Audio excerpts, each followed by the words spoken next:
Hello नमस्कार श्री स्वामी समर्थ। स्वागत आहे तुमचं माझ्या YouTube चॅनलवरती। आजचा दिवस तुम्हाला आनंददायक सुख शांतीचा आणि समाधानाचा जाऊ हीच मी स्वामींच्या चरणी प्रार्थना करते आणि आजच्या या नवीन व्हिडिओला सुरुवात करते। पण त्या अगोदर तुम्ही माझ्या चॅनलवरती जर नवीन असाल तर चॅनलला पण लगेच सबस्क्राइब करा आणि कमेंटमध्ये श्री स्वामी समर्थ लिहायला। आपल्या हिंदू धर्मात पितृपक्षाला विशेष महत्त्व आहे, यालाच श्राद्ध पक्ष असंही म्हणतात। यंदा पितृपक्षाची सुरुवात 7 सप्टेंबर पासून म्हणजेच भाद्रपद महिन्याच्या शुक्ल पक्षातील पौर्णिमेपासून झालेली आहे। तर या पवित्र काळात येणारी संकष्टी चतुर्थी यंदा 10 सप्टेंबर रोजी बुधवारी आलेली आहे आणि या खास चतुर्थीला विघ्नराज संकष्टी चतुर्थी असं म्हटलं जातं आणि ही चतुर्थी अतिशय शुभ मानली जाते।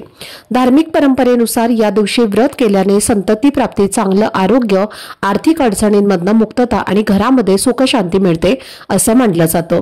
या दिवशी मनापासून बाप्पांची पूजा करणाऱ्यांना यश प्राप्त होतं आणि नकारात्मक ऊर्जा दूर होते। अनेक माता आपल्या मुलांच्या दीर्घायुष्यासाठी आणि संकटांपासून रक्षणासाठी हे व्रत करत असतात। तर या दिवशी पूजेचा शुभ वेळ असा आहे सकाळी 6:04 ते 9:01 आणि संध्याकाळी 4:58 ते 6:32 चंद्रोदय रात्री 8:06 होणार आहे।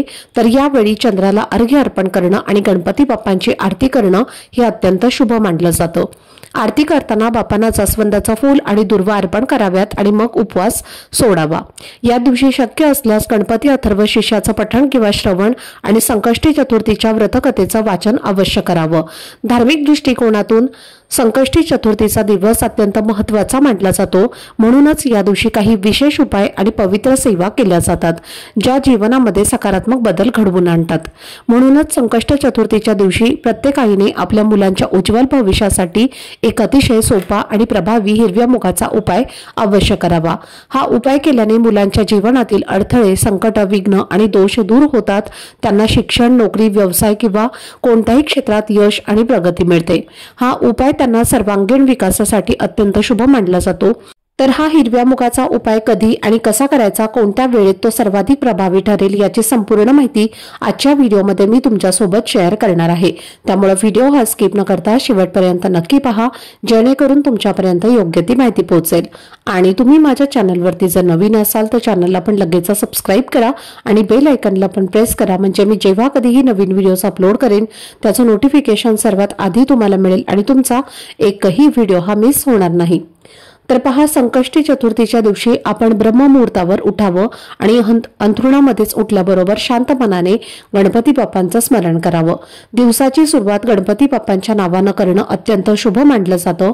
उठल्यावर स्नानासाठी पाण्यात गंगाजल टाकावं आणि त्या पाण्याने स्नान करावं। स्नानानंतर स्वच्छ वस्त्र परिधान करावं। शक्य असल्यास लाल किंवा पिवळ्या रंगाचे कपडे परिधान करणं शुभ मानलं जातं। त्यानंतर सर्वप्रथम देवघरात दिवा प्रज्वलित करा। अग्निसाक्षीने केलेली सेवा किंवा उपाय हे अधिक फलदायी मानले जातात। त्यानंतर सूर्यदेवांना जल अर्पण करा आणि मग देवघरात बसून बाप्पांची पूजा सुरू करा। जर तुमच्याकडे गणपती बाप्पांचा फोटो असेल तर तो स्वच्छ पुसून घ्या। मूर्ती असेल तर ती एका तांबणामध्ये ठेवून जल किंवा पंचामृताने अभिषेक करा। अभिषेक करताना तुम्ही बाप्पांचा बीजमंत्र ओम गण गणपते नमः हा जपू शकता किंवा गणपती अथर्व शीर्ष याचा पठण करून बाप्पाला तुम्ही अभिषेक अर्पण करू शकता। तर हे पवित्र जल म्हणजे तीर्थ यानंतर मुलांना प्यायला द्यावं। असं केल्याने त्यांच्या बुद्धी, एकाग्रता आणि स्मरणशक्ती वाढत असते। यानंतर मूर्ती किंवा फोटो पुन्हा स्वच्छ करून त्यांना त्यांच्या जागी नीट ठेवावं।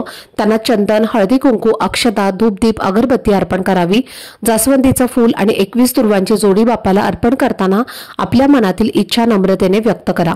गणपती बाप्पा आपल्या भक्तीवर प्रसन्न होतात आणि सुख, समृद्धी आणि बुद्धीचा आशीर्वाद देतात।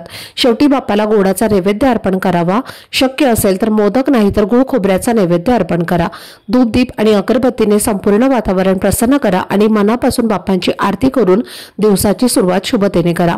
संकष्टी चतुर्दशीच्या दिवशी गणपती बाप्पांची सेवा मुलांकडून सुद्धा करून घ्यायला हवी। त्यांच्या हातून जास्वंदाचं फूल आणि दुर्वा बाप्पांना अर्पण कराव्यात। तर या दिवशी बाप्पांचा बीजमंत्र ओम गण गणपते नमः 108 वेळेला जप करावा।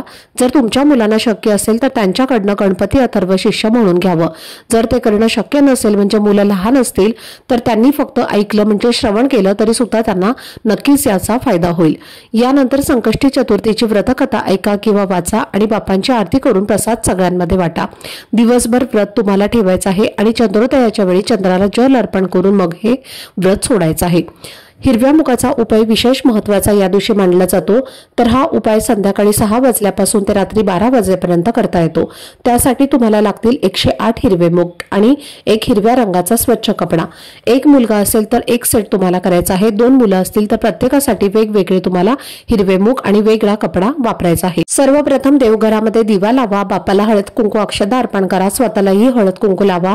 शांत मनाने आसनावर बसून गणपती बाप्पांच्या समोर हिरव्या रंगाचा कपडा पसरवा आणि आता 108 हिरव्या मुगांपैकी एक मूग उजव्या हातामध्ये घ्यायचा आहे आणि ओम गण गणपती नमः असा जप करायचा आहे। मुलांच्या आयुष्यातील अडथळे, विघ्न, दारिद्र्य दूर व्हावं अशी मनोभावे प्रार्थना करा आणि तो मूग त्या हिरव्या कपड्यावर ठेवा। तर अशीच प्रक्रिया प्रत्येक मुगासाठी तुम्हाला करायची आहे। म्हणजे प्रत्येक वेळेला एक मूग हातात घ्या, मंत्र जपा, मनामध्ये प्रार्थना करा आणि हा मूग कपड्यावर ठेवा। तर 108 वेळेला तुम्हाला सांगितल्याप्रमाणे करायचं आहे आणि यानंतर या कपड्यातले सर्व मूग एकत्र करून त्याची एक छोटीशी पोटली तुम्हाला तयार करायची आहे। ती पोटली काही वेळ बाप्पांच्या समोर ठेवून हात जोडून तुम्हाला प्रार्थना करायची आहे की हे बाप्पा, माझ्या मुलांच्या जीवनातील संकट, अडथळे, दोष, दारिद्र्य दूर करा आणि त्यांना यश, बुद्धी आणि समृद्धीचा आशीर्वाद द्या।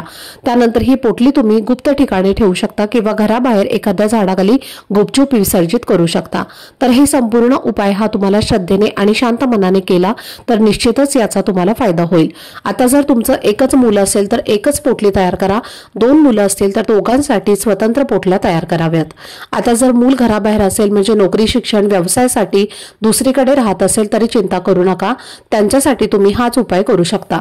पोटली तयार झाल्यावर तुम्ही तुमच्या मुलांचं काहीतरी घरामध्ये असेल म्हणजे एखादे कपडे असतील किंवा त्यांचा फोटो असेल, वह्यांची पानं असतील किंवा त्यांचे जे काही त्यांचं सामान असेल किंवा मुलं ज्या ठिकाणी घरी राहतात, जिथे झोपतात तर तिथे त्यांच्या उशाखाली ही पोटली रात्रभर ठेवावी। संपूर्ण रात्र ही पोटली तिथेच राहू द्यावी आणि दुसऱ्या दिवशी पहाटे उठून स्नान करा, देवपूजा करा आणि त्यानंतर ही पोटली तिथून हलवा आणि ही पोटली हातामध्ये घेऊन गणपती बाप्पांच्या मंदिरात जाताना शक्य असेल तर मुलाला सुद्धा सोबत घेऊन जा। मंदिरात गेल्यानंतर बाप्पांच्या समोर दिवा लावा, हळद कुंकू अक्षदा, धूप, दीप, अगरबत्ती अर्पण करा, 21 दुर्वांची जोडी आणि जास्वंदाचं फूल बाप्पांना अर्पण करा आणि त्यानंतर मनोभावे प्रार्थना करत ही पोटली बाप्पांच्या चरणावर अर्पण करा। जर मुलगा तुमच्या सोबत आलेला असेल तर त्याच्याच हातून तुम्ही ही पोटली अर्पण करू शकता आणि मग सर्वांनी मिळून तुम्ही एकटेच का होईना किंवा तुमची मुलं मोठी असतील तर त्यांच्याकडनं गणपती अथर्व शिष्य 3 वेळेला म्हणून घ्या आणि जर मुलं लहान असतील आणि त्यांना जर जमत नसेल तर त्यांनी फक्त श्रवण केलं तरी सुद्धा पुरेसं आहे। त्यानंतर पुन्हा एकदा हात जोडून गणपती बाप्पांना प्रार्थना करा की हे बाप्पा, माझ्या मुलांच्या जीवनातील जे काही अडथळे, दोष आहेत, संकट आहेत, जी काही गरिबी आहे तर ते सगळं दूर करा आणि त्यांच्या आयुष्यात सुख, शांती, समृद्धी आणि यशाची प्राप्ती होऊ द्या। मुलांच्या जीवनातील काही इच्छा ज्या आहेत तर त्या खूप प्रयत्न करून सुद्धा पूर्ण होत नाहीत तर ती पूर्ण व्हावी अशी सुद्धा नक्की बाप्पाला प्रार्थना करा।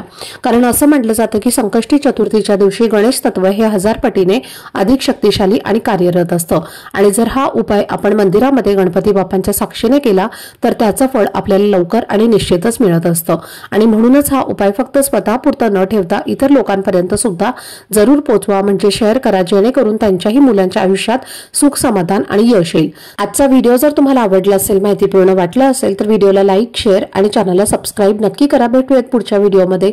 तोपर्यंत सर्वांना श्री स्वामी समर्थ।